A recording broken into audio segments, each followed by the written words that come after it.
Mic check, mic check.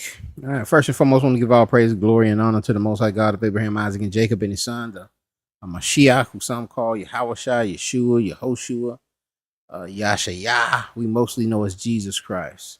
Um, I wanted to just briefly speak on the wall of partition, and there may be some things we have to add in this thing. Maybe some couple verses we may have to look at. Definitely going to have to read Ephesians chapter 2. But this is just really, we just want to really just deal with the wall of partition. Now, this PDF that I have here, these slides that I have, is about 17, 18 slides. It's gonna go into the Northern Kingdom and some of the corrections and stuff, but we're not gonna go through all of that. All right, we're not gonna go through all of that. We just want to go. We'll scan through it, but we really just want to deal with the wall of partition. We really just want to deal with that part. Why couldn't the Northern Kingdom been? Why couldn't it been the Northern Kingdom? I'm not gonna deal too much with that. This round, maybe we'll come back. David commissioned Solomon, First Chronicles 22, 6-10. All right, telling him to get the temple together and establish the throne. You're gonna build a house for the Lord. Okay. Hiram. All right, broke the brotherly covenant. Now there used to be, I don't hear too many brothers say it today, but they used to teach, we can hate Esau because Esau broke the covenant. Again, it was just a lack of reading comprehension, and we were taking parts that really went to Tyre and Zidon because that's who broke the covenant. It wasn't Esau that broke the brotherly covenant. It was Tyre that broke the brotherly covenant. King David, King Hiram was very fond of King David. You'll see that in 1 Kings 5, 1-12. And he wanted to do this for King David, even though King David was going, he wanted to do this for King David. He reverenced him. And when Solomon reached out, he told Solomon, yeah, I'll help you build the temple. I'll gather these things for you, give you the supplies, give you the workers to help build this temple. Even getting trees, all the trees and the lumber to build this temple. It was supplied by King Hiram, king of Tyre. And then after it was done, the payout went to the king Hiram. He was paid for doing this. He was given, I want to say 10 cities, but you'll see that in 1 Kings 9, 10-13. And he named these 10 cities, he named them Cabal. All right, he named them worthless because they were trash. He was disappointed in Solomon giving him these 10 cities, which were trash. And these 10 cities were in Northern Kingdom area. I want to say in Galilee, kind of in Galilee-ish area, Galilee, Samaritan kind of area.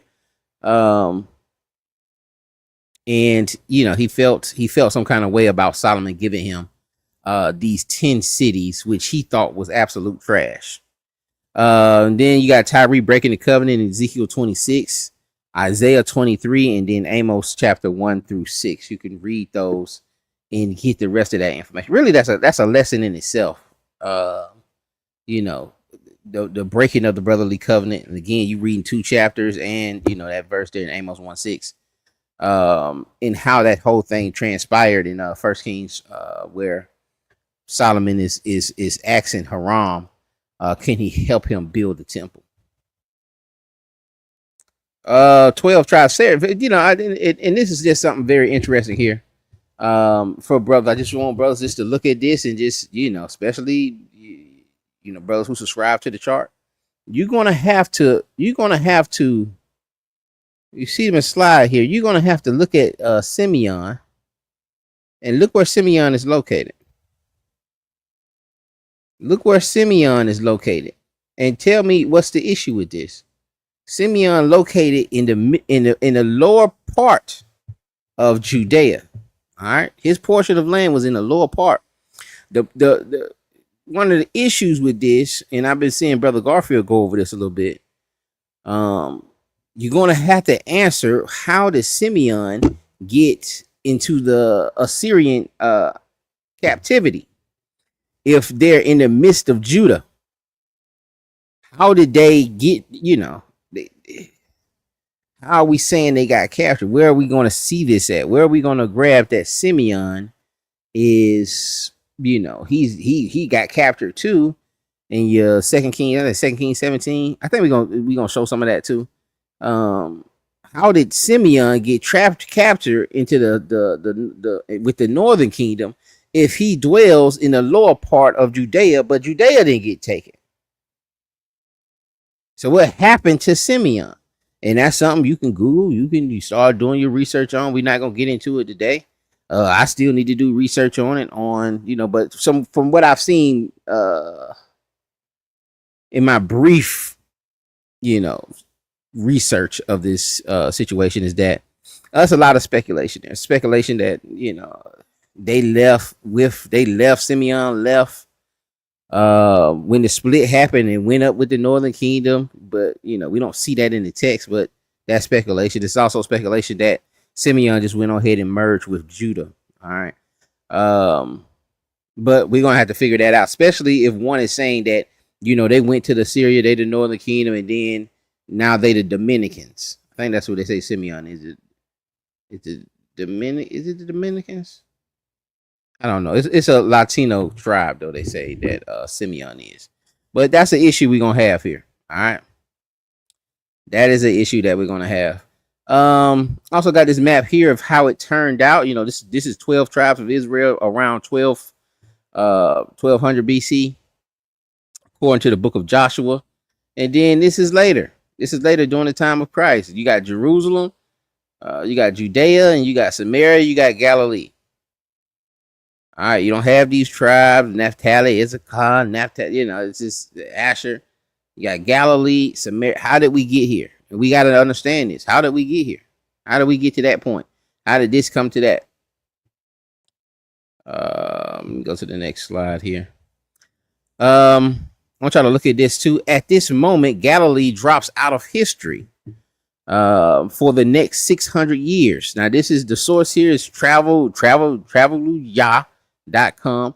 And y'all could just, if you don't agree with the source or you want to back check the source, do the research. Let's do it. Just a quick Google search. Seeing if some of this stuff is, if it's if your research is saying the same thing, or if Google is saying the same thing. At this moment, Galilee drops out of history for the next 600 years. To be sure, 2 Kings 17 tells us the resettlement of Samaria, but Galilee is not mentioned.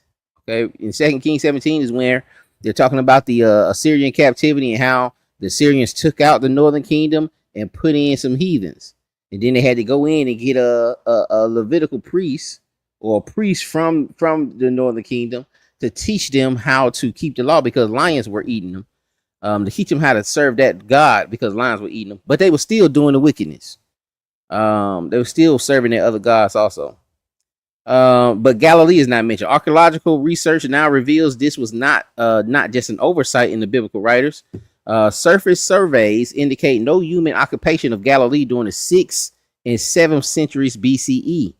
A few scattered small settlements began to appear in the following centuries, mostly military outposts and a few small farming communities, which sent their harvest to the coastal cities. The same conclusion can be drawn from the excavation of major sites as well. So Galilee remains essentially empty for more than half a millennia following the Assyrian invasion. The archaeological evidence reveals a sudden change about the start of the 1st century BC. All right, about the 1st century BC, we start seeing people appearing in Galilee. Over a period of a couple of decades, dozens of new villages appear. This indicates that a new, rather large population comes into Galilee. The trend continues for the next half century or so, with many new settlements appearing and then growing larger. Who were these new inhabitants? These new archaeological findings indicate that they were transplanted Judeans. They were transplanted Judeans that are now appearing in Galilee in the 1st century BC, 100 years before Christ. All right, but since the Assyrian captivity in 700 BC, 600 BC, it hadn't been there in 500 years. They said, evidence or archaeological Uh, Archaeological evidence shows that there was nobody there for almost 500 years, and then like that last century before Christ, there start appearing evidence of new settlements happening, and they're saying that these new people, these new archaeological findings indicate that they were transplanted Judeans. The ancient historian Josephus relates how Alexander Jannaeus, the king of Israel from 102 to 76 BC, extended the northern boundary of his Judean-centered country into Galilee during his reign using military means. That's why I talk about the Hasmonean dynasty. We have to go over that. Every camp has to understand that. If they don't understand that, or just Israel in general, we can't just throw this out, man. It's just too much evidence. It's got coins and all kinds of stuff showing that Israel was in a rulership for about 150 years. Well, no, from about 150 BC, I think, until like maybe 50 years, 50 B to about 50 BC. Maybe not 150, yeah, maybe not even 100 years. But I know it started around 160, 165, somewhere like that. But Alexander Jannaeus was the king of Israel from 102 to 76 BC. He extended the northern boundary of his Judean country into Galilee. He conquered Judea.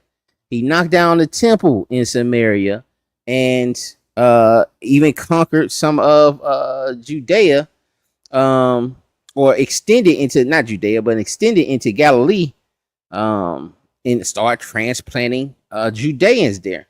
The archaeologically, I'm just murdering this word. Archaeology, my goodness, thank you, Lord, reveals that the new inhabitants were Judeans. First, the currency of the region is now that of Judean Jannaeus. Okay, the currency is of Jannaeus. Remember, we had we also had the different kings, the different rulers, or the antipators of Rome, with or Greek, with the Antiochus and who else? I can't think of the other 3, 4. Yeah, but the kingdom split. Their kingdom split after Alexander the Great. Seleucid. You had the Seleucids. You had the Antiochus. I ain't gonna try to name the other two, but you'll have to understand that also. And so they had different parts that they were controlling, pretty much over the Roman Empire, everything that Roman controlled. Where we was at. All right, first, the century of the region is now that of the Judean Jannaeus and his successors. It is not that of the coastal cities or of Damascus further north in Syria. Second, excavated village areas reveal the same interest in religious purity common among Judeans. The ritual baths cut out of bedrock and houses that contain stone bowls, cups, and plates that were impervious to impurity. Again, the washing of cups, the washing of hands, purity baths. And a lot of this stuff stemmed from, the law with the Levites and how they end up having to purge themselves and wash before they did certain things. At this time, during the Hasmonean dynasty, they start having the king be the high priest. It had a point where the king was the high priest. And it was out of order, man. There's no way to get around. It was out of order. I don't even know if these folks even knew that they were Levites or not.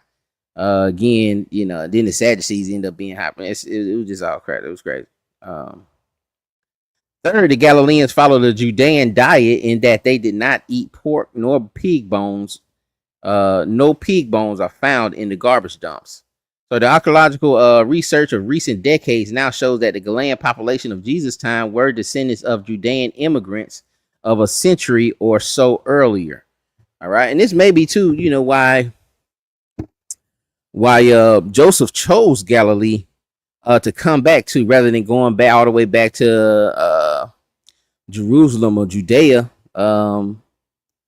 even being close to it because of fear of Herod. And even though that first Herod died, um he still kind of tiptoed and said, hey, you know what, let's just supplant in Nazareth, which is you got Samaria, and then you got to get, what I'm saying. So let's give it around these new this new area of Jews in this particular area.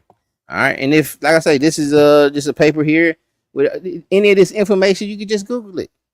We ain't gotta go back and forth about it. You ain't got and if you don't believe it, it's I ain't finna go back and forth with you about it. You just don't believe it. You don't believe it, or if you believe they just making up coins and they don't know what archaeology, they don't know what they talking about, and you Google it, and if Google says something different, then we can discuss that. But that's where I got the information from. That go to source. Our rejection opens doors to others. Israel displaced. This is the 2 Kings 15. This is the removal. We're not gonna get into this because we really trying to get to this wall of partition. But if you want to know about the Northern Kingdom getting removed, 2 Kings 15, 2 Kings all the way, read it all the way through. 1 Kings, 2 Kings 17, 15, read all the way to 18. Just a summary. Judah goes into Babylonian captivity. Temple gets destroyed in 586 BC. Daniel reads the writing on the wall, tells the Persians coming to destroy Babylon, which happens that night. You have the writing on the wall, the little hand appears. And just what I'm saying, some things you just can't. Brothers be trying to make everything literal, or just trying to hyper spiritualize everything and try to make the hand symbolic. Well, the hand, they ain't really see a hand. They seen, I don't know. I don't even know how you could do it. You know what I'm saying? Even the donkey that talks. I don't know how you can try to hyper spiritualize. I'll be trying to spiritualize everything. For me, I don't need that. My faith don't need that. You said it's a hand up there writing, looking crazy, like the what's that doing? The Addams family. Hand went up there and write it. That's how I visualize it. Yeah, I don't need it. It can be miraculous for me. My faith don't need it to make sense.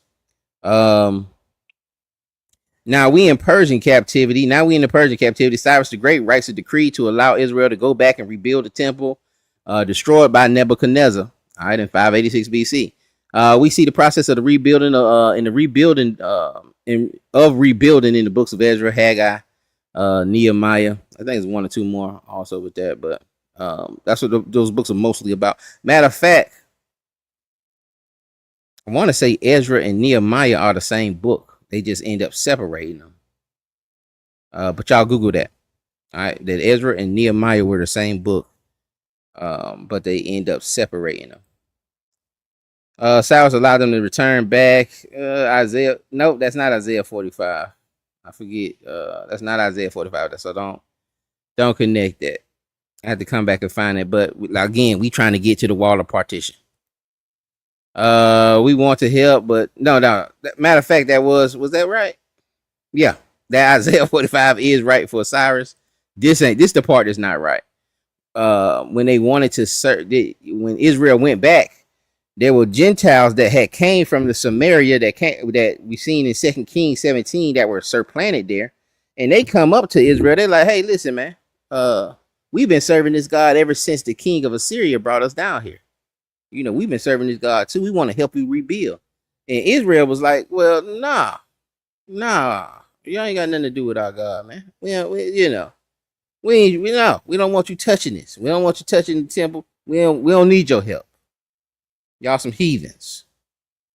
And that kind of started this beef too with Samaria in that area where those people were there that got supplanted there, and then they maybe shifted down a little bit because Israel not there. And ended up wanting to help, and but once they heard that, it became beef. And you'll see in that text that Israel was building, and they also had like swords on them because they were having to build and fight these jokers off because they got in their feelings that they didn't want them to help. But that is not the verse for that. I have to find y'all the verse. But again, we trying to get to the wall of partition. Haggai, the glory of the latter house shall be greater than the former, saith the Lord of hosts, and in this place will I give peace, saith the Lord of hosts. Second temple, yeah, we're not gonna get into it. Breaking down the wall of partition. This is where we wanted to get. All right, this is where we wanted to get. Galilee was a place for refugees. Very possible. Very possible. It could have been a place, yeah, or somebody just want to start over.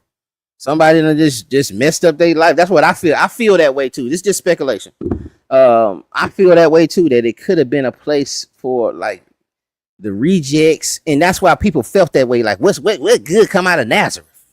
You know, them jokers don't keep no law out there. And then the source said, hey man, they weren't eating pork. So they were keeping it a little, but they so far from the temple. And then you see the text where Mary and Joseph is bringing Christ down for the feast days. But they did look down on them, and they had an accent. Because you seen when they told Peter, it says, "Man, your accent deceives you. Your accent, it gives you away. We can tell that you wanted them because you got that Galilean accent." But yeah, that's a great point. It could have been maybe a refuge place or man, let's just start over, or the city it's just too much going on there. Let us just get out. And two, that's they had a certain, that's what he chose them disciples. They had a certain, their hearts were open. Let me say that their minds were open to receive the message, to receive the gospel, to receive who Christ really is, rather than the Pharisees and the Sadducees who think they know everything, and they can't receive any new information or anything coming out of Galilee, coming out of a place where they don't know, or they're not actually vouching for it, or they're not bringing the information. Let me get back to this thing. Hold on. All right, breaking down the wall of partition here. It says historical evidence in the War of the Jews, written by the scholar Josephus Flavius around 75 AD. That's why his name always comes up, because this was a Jew, a Jewish historian that was writing around 75 AD. He does have a tainted backdrop where he pretty much sacrificed his men and sold them out to save himself, did like a mass suicide, but he didn't drink the juice. He did the Jim Jones, but he didn't drink the juice. And then when it turned itself into to Rome, and they end up letting him write books and do all this old fool, but that's why his name comes up, because he was there 75 AD, very close. All right. He says the following, says, when you go through these first cloisters unto the second court of the temple, there was a partition made of stone all around, whose height was 3 cubits. Its construction was very elegant. Upon it stood pillars at equal distances one from another, declaring the law of purity, some in Greek and some in Roman letters, that no foreigner should go within that sanctuary. For the second court of the temple was called the sanctuary, and is extended by 14 steps from the first court. A description of the temple in book 5, chapter 5, verse 2. Considering all the above facts, it is safe to say that Paul was referring to this partitioning wall in his letter to the Ephesians, as it was a prominent feature of the Jerusalem temple at that time, which restrained Gentiles from entering in. It is also important to note that this wall was not part of the design by God that God had given, but was a later addition made by the Jews in authority to keep Gentiles from entering the temple precinct. Nowhere in the Old Testament would you be able to find of such a structure that separates people into two groups, but this had become the norm in the second temple times, and no Gentile could enter into the temple precinct because of it. As such, this is a man-made barrier and a man-made commandment which kept Gentiles from coming to God's temple. All right, so this ain't in the design. This is not in the design. This is something that they did during the second temple period. They put this wall, pretty much, and it wasn't a tall wall that that you couldn't, that you wouldn't be able to climb over. It's just a wall that was warning you, that if you're a Gentile, you're not supposed to pass this thing. This is a piece of the wall. Yeah, my mic going crazy, man. I gotta get another mic. Hold on 1 second.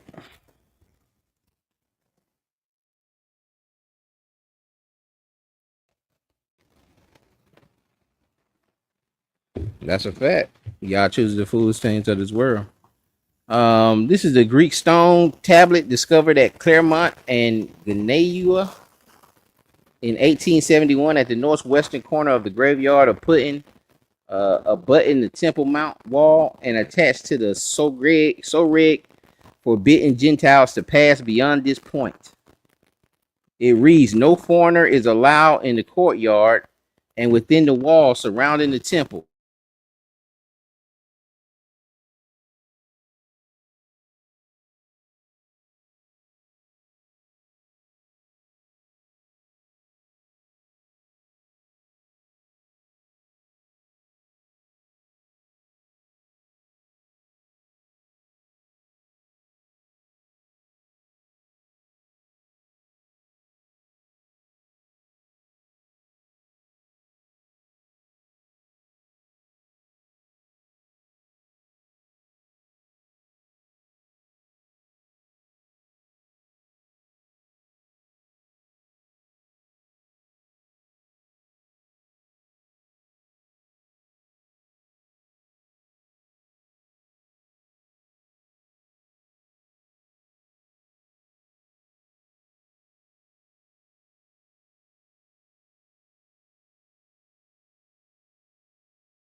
My bad, y'all.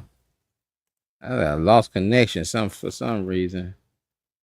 Hold on, let me bring the slides back up.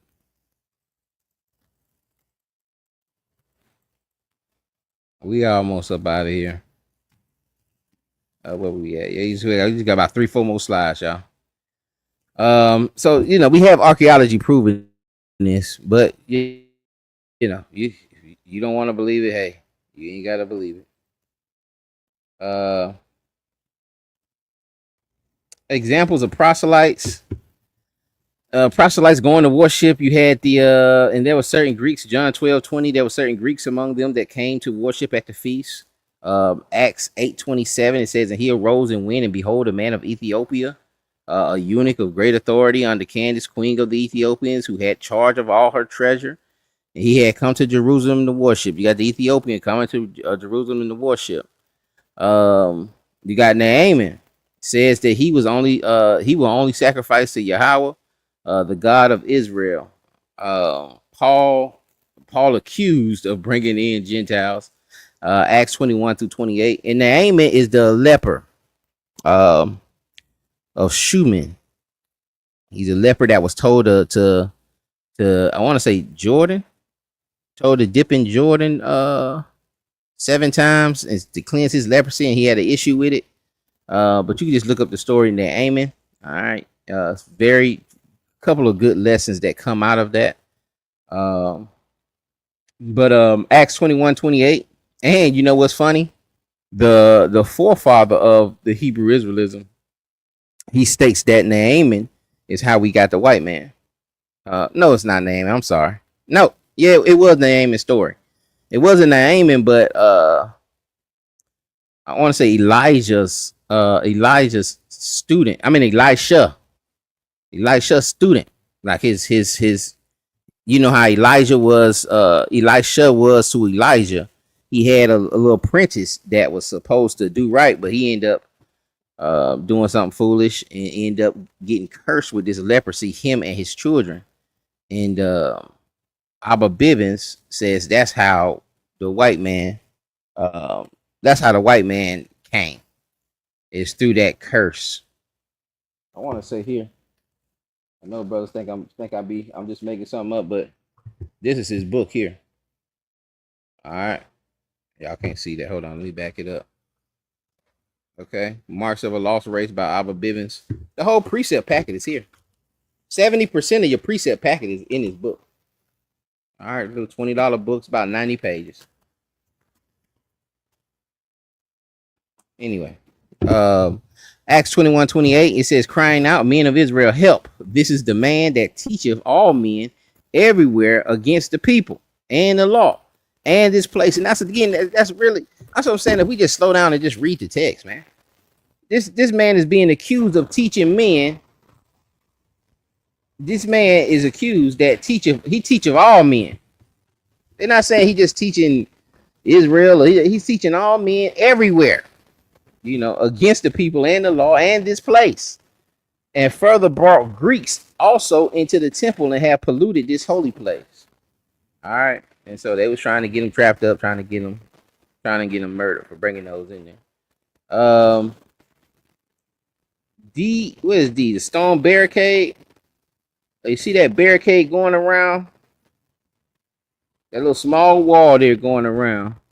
Well, it ain't small, but I don't really know how many. Let me see how long is 3 cubics high.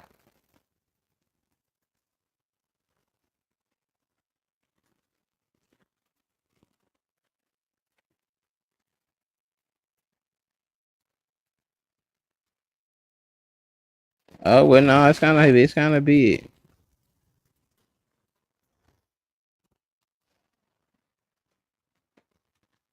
Yeah, it's about 5 feet tall. Um.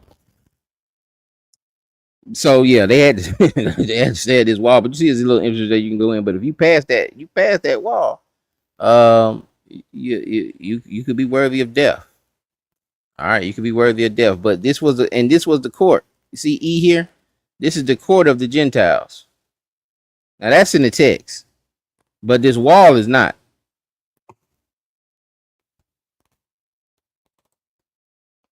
We got to read Ephesians 2, and then we'll get up out of here. Uh,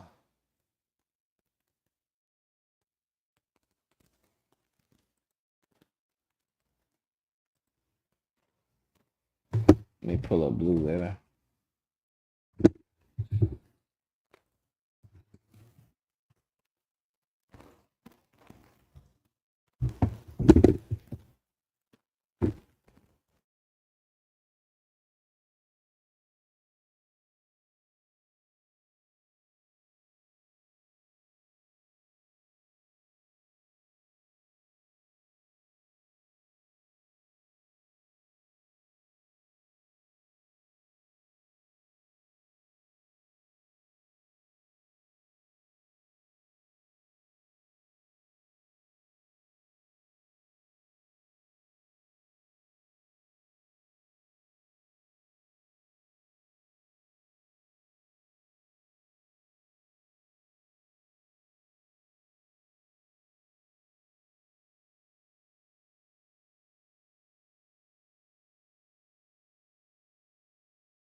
Man, appreciate y'all bearing with me, boy. They trying to shut us down. Let's read this Ephesians 2 and get on up out of here. I don't know what's going on with my internet. Um, Ephesians chapter 2, it says, and he have quickened who were dead in trespasses and sins. And you have he quickened who were dead. And that's why you got to slow down when you read it.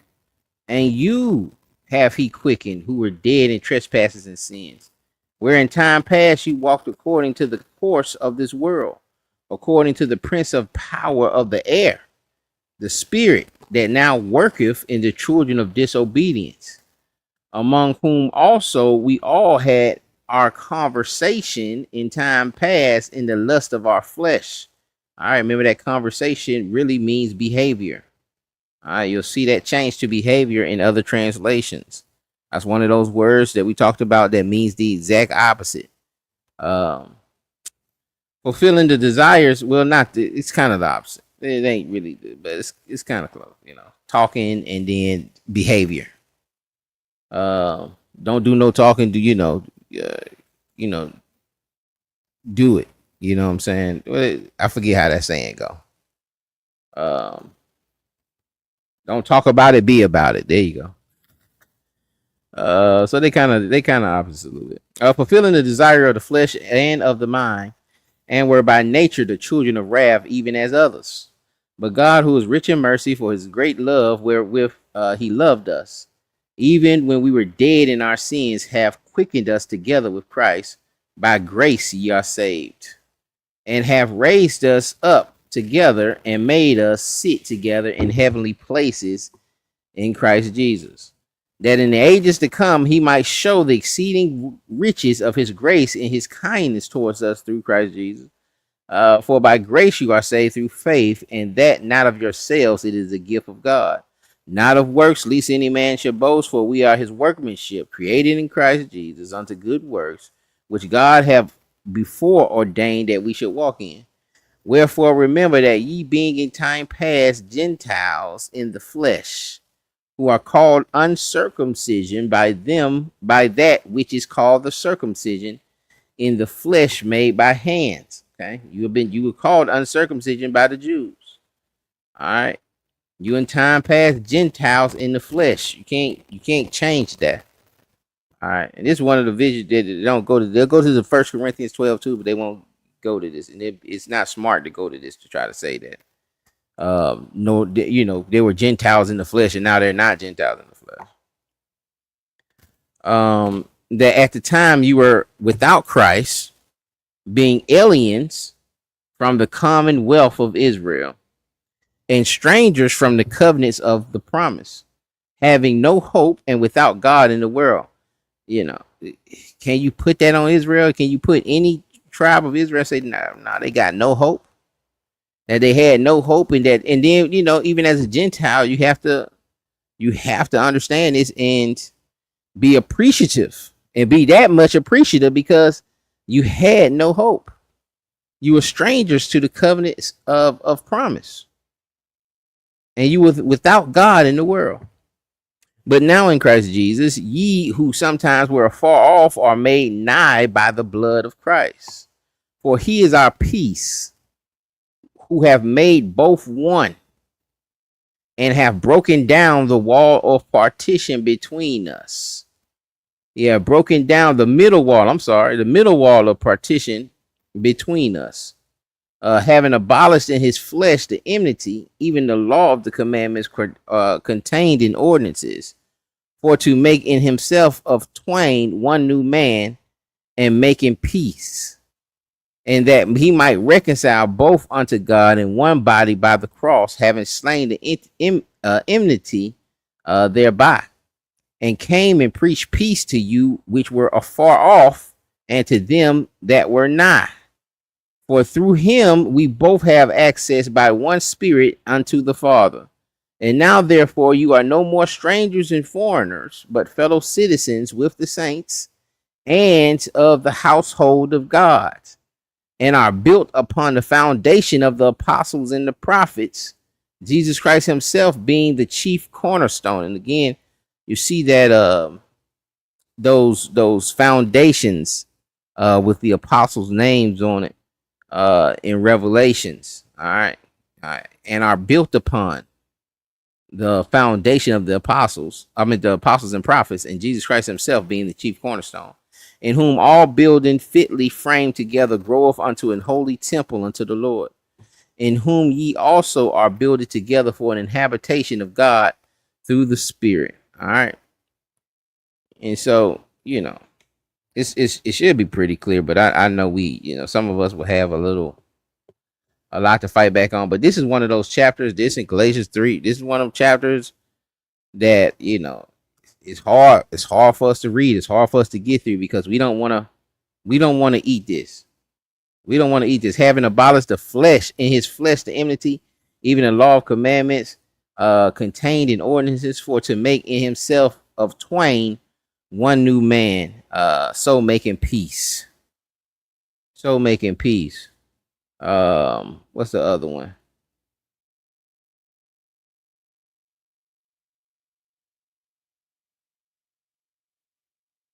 Oh, verse 19. And therefore you are no more strangers and foreigners, but fellow citizens with the saints and of the household of God. All right. You are no more strangers, you're no more foreigners, but fellow citizens with the saints. With the saints.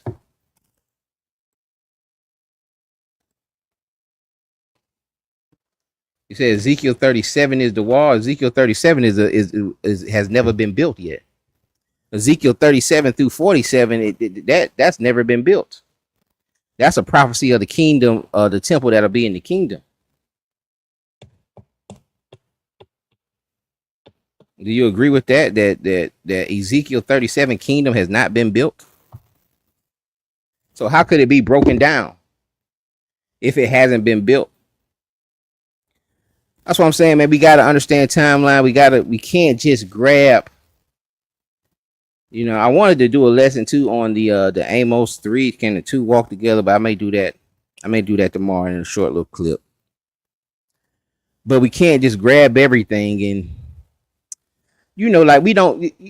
You notice, and I brought this up to my brother the other day. I just just something that I was just thinking about and throwing around is that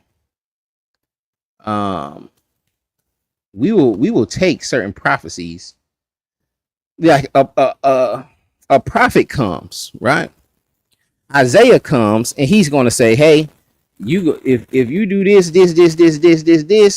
then well, usually when the prophet comes, it's bad first. usually he coming to give you a message of, man, the Lord tired of playing with you. He's finna come down here and destroy you.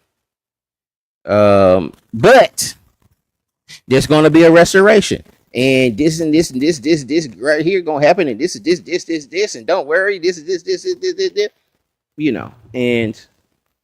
and what I was bringing up is that, well, what happens when another prophet comes? When another prophet comes, let's say Jeremiah, and he says, well, hey, after you done got delivered from the Isaiah prophecy of you going into captivity, and then you coming back and you getting back to the land, and you're supposed to be getting this, but he has to send another prophet to tell you, hey, man, the Lord tired of y'all again. And this time, man, he gonna send y'all to Babylon for 70 years. And this is gonna happen, this. But don't worry, don't you worry. It's gonna be these blessings, and you're gonna get this. He's gonna restore you, and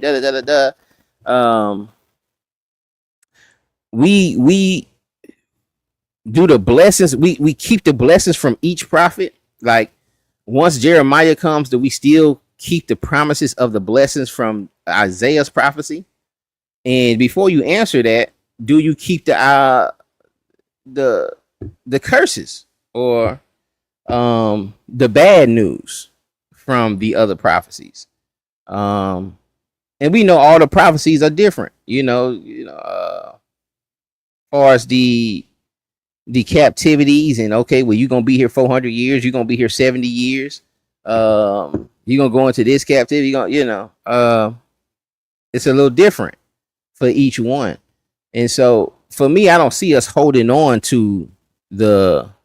We're not saying nobody's running around here saying that. Hey man, we're gonna go into the 70-year Babylonian captivity again, or are we gonna go into the 400 years? Some people will say, well, some people will deny the first 400 years to say that we're dealing with the 400 years now, and we're in a season of getting delivered from those 400 years and coming out with great substance. Some people may say that repeated itself, but then you just get into a process of, well, dang, how long are these gonna repeat itself, or are we gonna go into another one? What's saying that? What's stopping us from going into another captivity and then saying, oh, well, this must be the Babylonian, and we just going into this repeat cycle? But that's just something that I noticed. I'm not trying to say what's right and what's wrong in this situation. It's just something that I've been throwing around in my head, is that do we recycle the blessings that come with each prophet? But I would have to keep the same. For me, I think the methodology should be the same. If you're gonna keep the prophecies of the blessings of Isaiah, you gotta why not? Why aren't you keeping the curses if you don't do what you're supposed to be doing? Why wouldn't you keep that and say, oh well, you know what, we can mess around and go back into this captivity for so many years, and when somebody else comes and gives new instructions, just like when Christ comes, he tells y'all you're gonna be scattered across the four corners, and the temple gonna be destroyed. For me, I don't connect that to Deuteronomy 28. I just connect that to what Christ said was gonna happen. When they saying, oh, it's gonna be rumors of wars and I just connect that to what Christ said. I don't really connect it to Deuteronomy 28. That's my understanding with that now. At this point, it's just what he told us we're gonna end up going through because of our foolishness and denial. The kingdom was at hand, and we kind of destroyed that. But it's all it was all in the plan, in the game plan. So we can't. It ain't nothing to look down on. That's how everything was written. 430 years, 400 years, the prophecy that was given to Abraham, that his seed would go into Egypt and be in bondage for 400 years. Some people will relate that, or 430 years. Some people will relate that to today and say, well, and say that COVID, you got brother Dante Fortson and what's the other brother name? That Boom Church down there in Atlanta. It's another brother got a big channel too. He does a lot of he good at editing. I forget his name though. We woke now. Pastor Richardson. I think his name Richardson. I forget the pastor name. But he's in that boat too that believe that Teo Twins Ministries. They also believe that and they tried to stand on it, like, hey man, if it don't happen in 2 years, then I'll come and I'll repent. And if you think them brothers repented, no, still trying to hold on to it. Well, something happened. We got COVID, so something ended up happening. But neither here or there, man. The shoe is the word. He is Deuteronomy 20. Yeah, he is Deuteronomy 28. But he the word, meaning God is continuing to give a word. He didn't stop talking in Deuteronomy 28.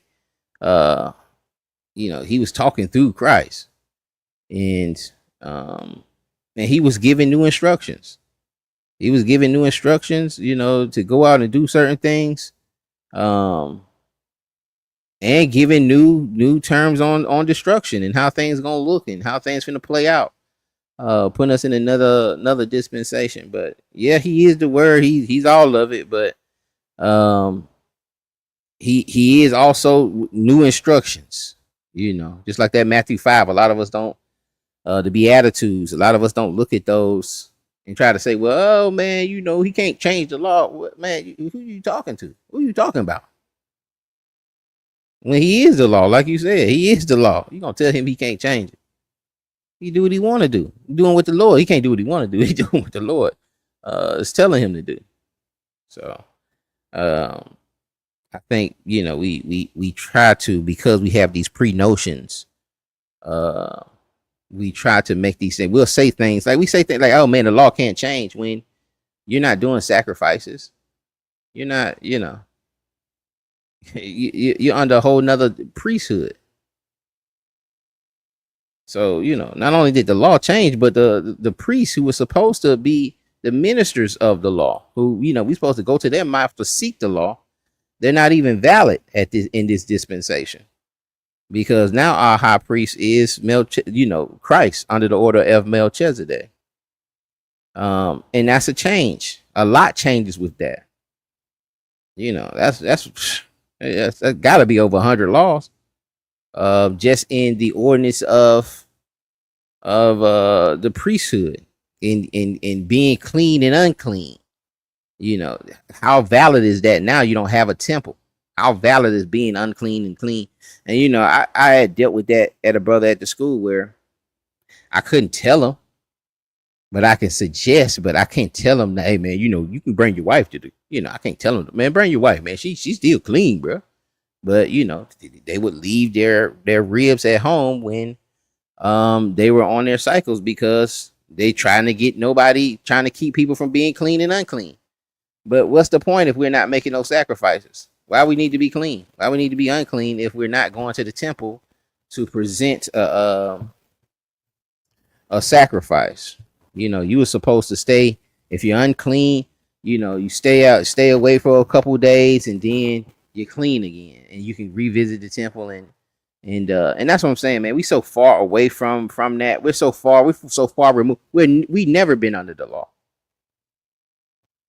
We 2,000 years removed from being under the law, from smelling Israel. I've seen it in books where they say you can smell Israel from like 40 miles because of all the animals that they sacrifice. We don't know what 40,000 calves smell like getting sacrificed. We have a hard time. You see brothers trying to sacrifice their lambs. Maybe be struggling trying to sacrifice one lamb. Be 10 brothers trying to hold that lamb down. Priest in there sacrificing 40,000 goats, 40,000 lambs.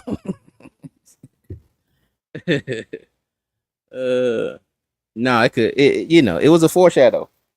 A lot of it was foreshadows. I'll even go to say that Israel was a foreshadow. But that's another lesson. All right, but if you're just interested, you can you can start your research. But I'll give y'all one. Matter of fact, yeah, I give you Isaiah 51. Isaiah 44 on back.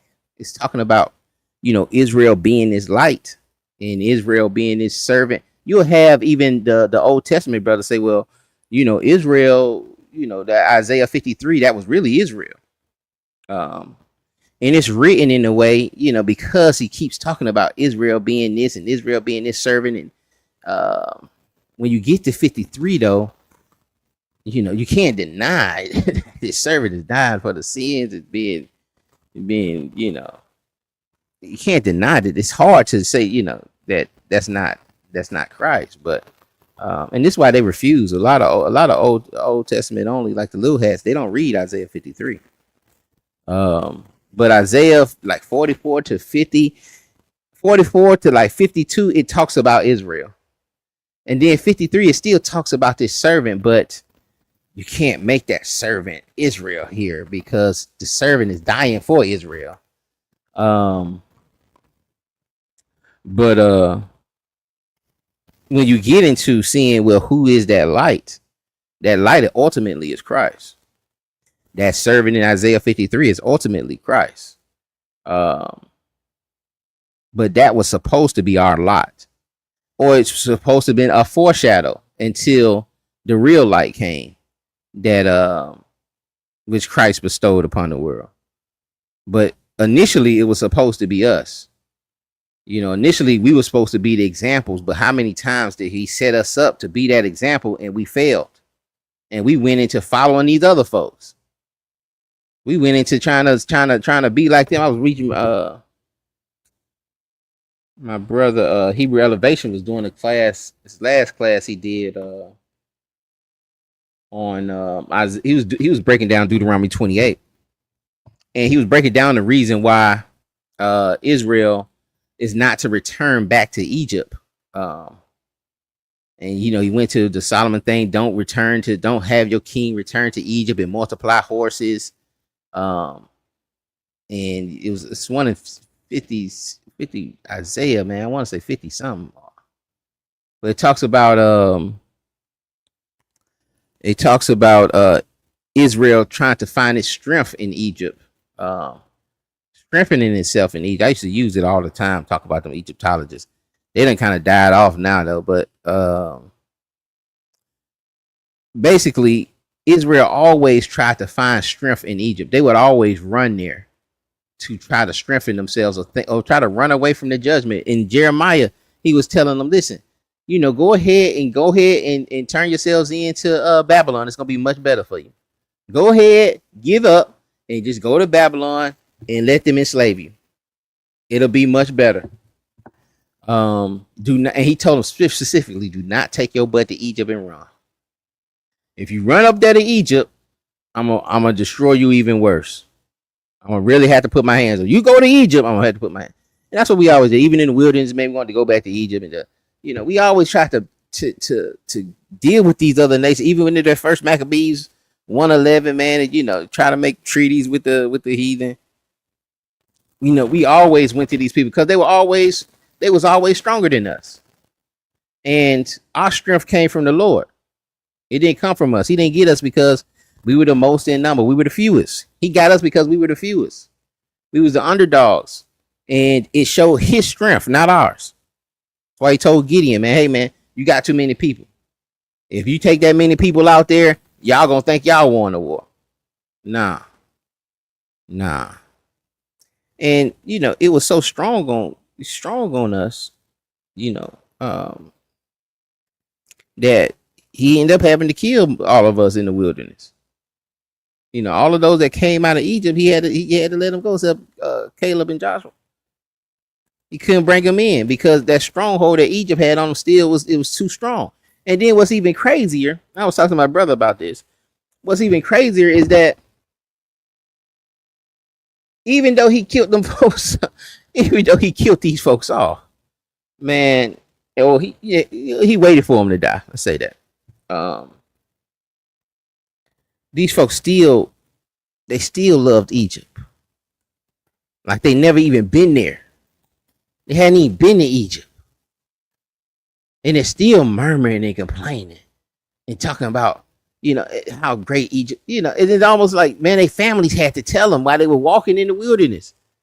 They were having children. They were telling them those stories like, hey, man, man, before we got out here in this wilderness, man, Egypt was, man, we was just partying it, man. We were kicking the bobo. Man, they used to give us this drink with the lotus flower in it, man. We used to get drunk. And then we mess around, man. They get us these flesh pots. Man, have all kind of stuff in it, man. Gumbo.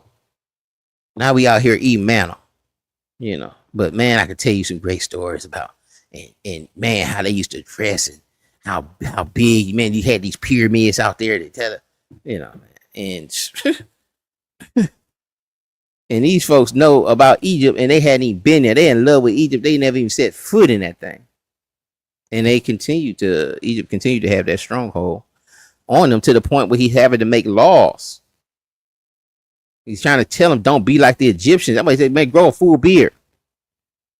Don't cut your sides off and have that little chin strap right there like the darn Egyptians. But it was a good message, man. We're always trying to strengthen ourselves with these other. And what's crazy is you trying to strengthen yourself against the Lord. That's the Lord's judgment. He's sending these folks by them. I also wanted to talk about the World War III, but that'll be something, man. We might do that on Shabbat or something, man. We just talk about this thing of why we think, why do we feel that World War III is Armageddon? Because for me, I see Armageddon as all nations coming up against Israel or coming up against Christ Israel. I don't see these nations fighting each other. That's nation against nation.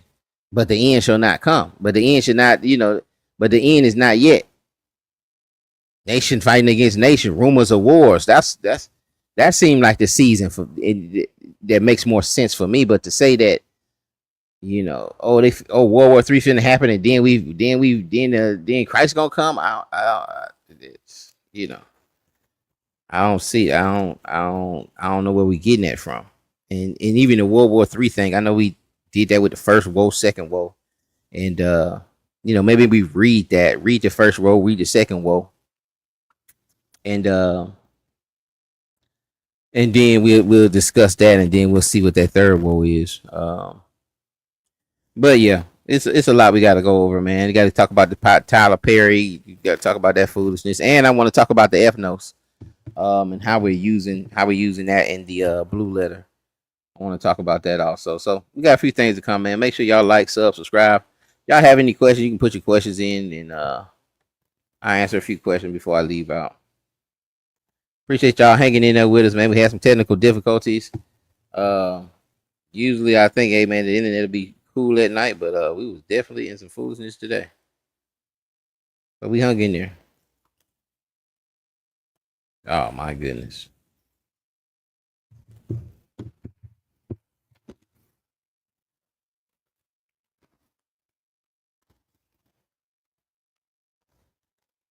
Give y'all a few more seconds, and then we gonna get on up out of here, y'all. Again, I appreciate y'all hanging in there. Y'all had to be hungry to hang in there with the mic and with the mic situation, and I kept me getting booted out. I had to hang out. Our people still love Ether, yeah, without a doubt. What was that Michael Jackson song, man? That Michael Jackson song. Remember the time, man. That's what they were singing in the wilderness, man. You remember the time. Telling their kids that, man. Do you remember? Yeah. And got themselves destroyed about that mess, man. Reminiscing on the foolishness. Reminiscing, looking back. Had that spirit of what's that brother name? Abraham's nephew. His wife. I only think we got her name. Man, what is his name? Anyway, I pray this thing was edifying y'all. Pray y'all enjoyed it. Make sure y'all hit that like button, subscribe button, and y'all hit the comments, man. Hit the comments if you have any questions, any discrepancies, or any new information you want to bring out that we can look over, we can check on it. Lots. All praises to water. Lot's wife. He had that spirit of Lot's wife, just remembering the times. That's the thing too with old friends, man. You get to kicking a bobo, you start remembering the times too much, man. You'll be back out here, man. You'll be back out here dancing in the world, kicking a bobo. But it's good to chop it up with them, let them see your progress, and let your light shine among them. But at the end of the day, too much of that will have you remembering the time. Doing that little Michael Jackson dance. But again, y'all, pray this thing was edifying. Y'all be blessed. Shalom.